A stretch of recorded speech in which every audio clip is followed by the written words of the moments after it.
Hi എല്ലാവർക്കും happy new year.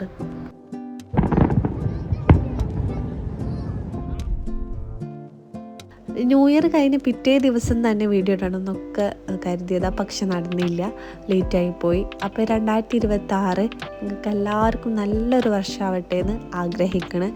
പിന്നെ fire work കഴിഞ്ഞ് പോകുന്ന സമയത്ത് ഒരു ചായ വിചാരിച്ചിട്ടോ. അപ്പോൾ അത്യാവശ്യം നല്ല ബ്ലോക്ക് ഉണ്ട്.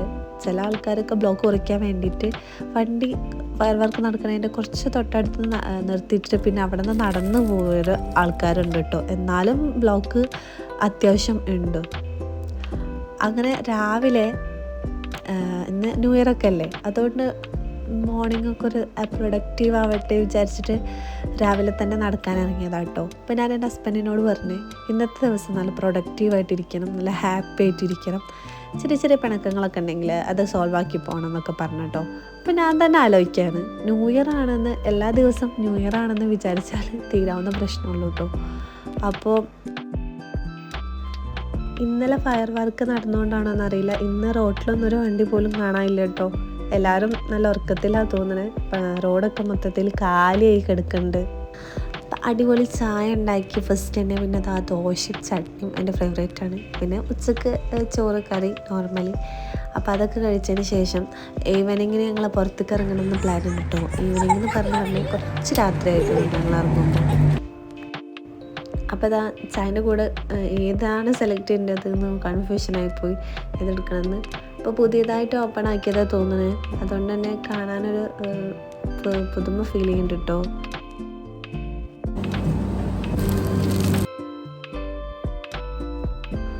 അപ്പോൾ ഇതാ ചായ കൂടിയൊക്കെ കഴിഞ്ഞതിന് ശേഷം പിന്നെ ഞങ്ങൾ നെസ്റ്റോക്കാട്ടാണ് വന്നത്. നെസ്റ്റോന്ന് കുറച്ച് സാധനങ്ങൾ വാങ്ങാണ്ടേ. അപ്പോൾ ഈ ഫുഡിൻ്റെ സെക്ഷനിലെത്തിയപ്പോൾ ഈ ഒരു എന്താ ഇതിൻ്റെ പേരൊന്നും അറിയില്ല, ഇത് വാങ്ങി കഴിക്കണമെന്ന് തോന്നി.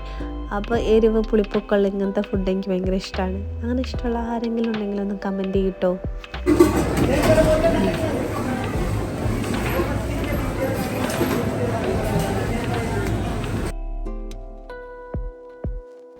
അപ്പം അത്യാവശ്യം ടേസ്റ്റും കാര്യങ്ങളൊക്കെ ഉണ്ടായിന്. പിന്നെ എനിക്ക് തോന്നിയിട്ടുള്ള എന്താ വെച്ചാൽ ഇതൊക്കെ അപ്പം തന്നെ കഴിക്കണം, ഇത് പിന്നെ അടച്ച് വെച്ച് കുറച്ച് ഇനം കഴിഞ്ഞിട്ടല്ലേ കഴിക്കണേ. അപ്പോൾ ആ ഒരു ടേസ്റ്റിൻ്റെ ഡിഫറൻസ് ഉണ്ട്. അപ്പം ഇന്നത്തെ പരിപാടിയൊക്കെ കഴിഞ്ഞ് ഇനിയിപ്പോൾ വീട്ടിലേക്ക് പോകാൻ വിചാരിച്ച് ആ സമയത്ത് ഞങ്ങൾക്ക് ഇങ്ങനെ എന്തെങ്കിലും ഈ ഒരു കിച്ചണ് നിങ്ങൾ റൂമിൻ്റെ തൊട്ടടുത്തുള്ള കിച്ചണാട്ടോ. അപ്പോൾ ഇവിടുന്ന് എന്തെങ്കിലും വാങ്ങി കഴിക്കാൻ വിചാരിച്ച്. ഇവിടുത്തെ ഫുഡൊക്കെ അത്യാവശ്യം നല്ല ടേസ്റ്റ് ഉണ്ട് കേട്ടോ. അപ്പോൾ ഞങ്ങൾക്ക് രണ്ടാൾക്കും കൂടി ഒന്ന് മതി. അപ്പോൾ ഞങ്ങൾ വാങ്ങിയതിന് 10 ദിർഹം അത്രേ ഉള്ളൂ. അപ്പോൾ ഇന്നത്തെ വീഡിയോ ഇത്രയേ ഉള്ളൂ. അപ്പോൾ എൻ്റെ വീഡിയോ കണ്ടിഷ്ടമായാൽ ഒന്ന് ലൈക്ക് ചെയ്യുക, സബ്സ്ക്രൈബ് ചെയ്യുക, സപ്പോർട്ട് ചെയ്യുക. അപ്പോൾ അടുത്ത വീഡിയോ കാണാം. ബായ്.